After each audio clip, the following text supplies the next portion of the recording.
네, 앞서 말씀드린 대로 초유의 일들이 요즘 코로나19 때문에 벌어지고 있고 처음 겪은 일들이다 보니 여러 분쟁들도 지금 많습니다. 박지훈 변호사와 이 부분 짚어보도록 하겠습니다.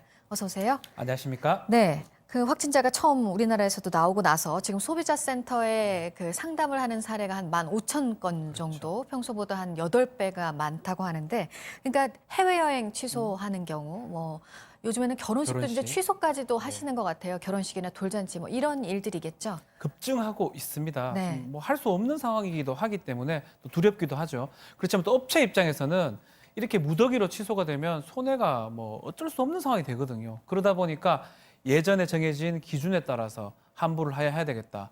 이건 뭐 천재지변 아니냐? 좀 다 환불해달라. 계속 분쟁이 되고 있는데 일단은 이 약관보다 우선하는 게 개별 약정입니다. 네. 계약서 쓰면서 특약을 걸고 하거든요. 특약대로 가되 그런 게 없다면 약관대로 지금 해야 되는 그런 상황으로 지금 해석이 되고 있습니다. 네. 그러니까 지금 말씀하신 대로 위약금이 그 취소한 경우에 그렇죠. 위약금이 없는 경우에 네. 그 기준에 해당하는 거에 감염병이 지금 없는 상태이고 네. 그런데 이제 소비자들 입장에서는 이게 천재지변에 준하는 사태다 이렇게 얘기를 하고 있는 거고 네. 업체 측에서는 그래도 우리는 약관에 따라서 약정에 따라서 하겠다 이런 입장인 거잖아요. 그렇죠. 천재지변이냐 아니냐 이 부분인데요. 네. 지난 사스나 메르스 같은 경우는 천재지변이 아닌 사회적 재난 정도로 봤습니다. 이게 사회적 재난이라면 사실은 천재지변이 아니기 때문에 위약금 환불이 내리기 불가능한 상황인데 이거를 천재지변이라 볼 만한 지금 사실은 뭐 거의 마비가 된 상황이 많잖아요.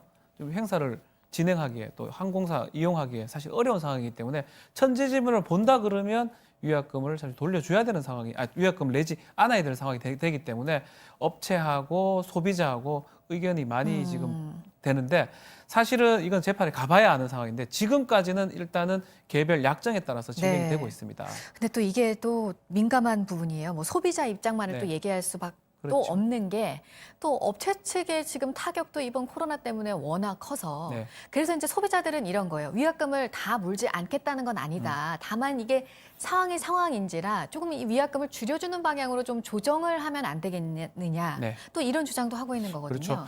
궁극적으로는 만약 이 다툼이 계속된다면 재판에 갈 여지가 있는 거지만 일단은 뭐 정부에서도 그렇고 이 소비자랑 업체랑 좀 협의가 됐으면 좋겠다라는 그런 측면이고요. 지금은 뭐 천재지변으로 보고 있는 상황은 아닙니다. 해석을 또 달리 할 여지는 있지만요. 그렇기 때문에 아직까지는 업체하고 소비자하고 개별적으로 이제 얘기가 되고 있는 그런 상황입니다. 네.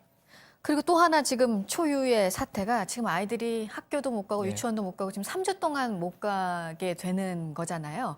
그래서 이제 그 유치원의 경우에 그 유치원 그 돈을 네. 반환 받을 것이냐. 어제 이거를 두고 좀 논란이 있었어요. 유은혜 부총리의 발언 때문에. 네. 그래서 지금 결론은 뭔 건가요? 유치원 등록금과 관련해서. 일단은 원칙적으로는 반환이 아니라고 결론이 났습니다. 그렇지만 뭐 특별활동비라든지 식비라든지 차량비 이거는 사실은 사용을 할 수 없는 거거든요. 네. 이 부분은 좀 반환이 돼야 되는데 원칙적으로 수업료나 이런 거는 국가에서 지정한 거기 때문에 반환을 할 수 없다라고 지금 결론이 났습니다. 그러니까 뭐 수업 일수에 따라서 또 그거는 조정이 되는 부분이 그렇죠. 있다.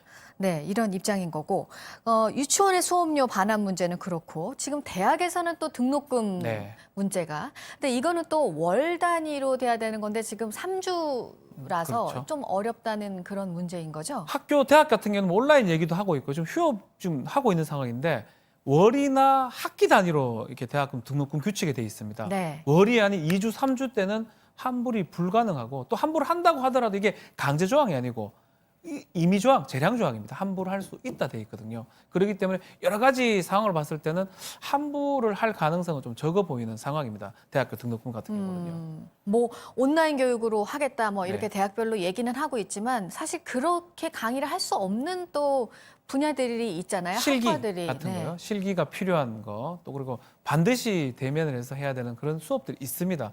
그런 수업을 온라인으로 대체할 수가 없기 때문에 뭐 어쩔 수 없이 대학생들이 손해를 볼 수밖에 없는 상황인데 그럼에도 불구하고 규칙상, 규정상 뭐 대학에서 환불을 한다면 그건 뭐 상관이 없는데 규정상으로는 좀 환불을 하기에는 좀 어려운 상황이 아닌가 이렇게 보입니다. 네, 그리고 또 요즘에 관심이 학부모들이 많은 게 학원의 경우에 정부가 일단 휴원 권고는 했는데 운영을 하는 곳들이 있고, 근데 운영은 하지만 또 내 아이를 보내기는 좀 어려운데 학원비를 또 돌려받을 수 있겠느냐 그 동안. 네. 지금 학원법에는 어떻게 되어 있습니까? 자, 근본적으로는 이게 강제가 아니고 권고를 한 거거든요. 네. 가급적이면 학원을 하지 말아 달라라고 정부에서 요청을 한 거고요.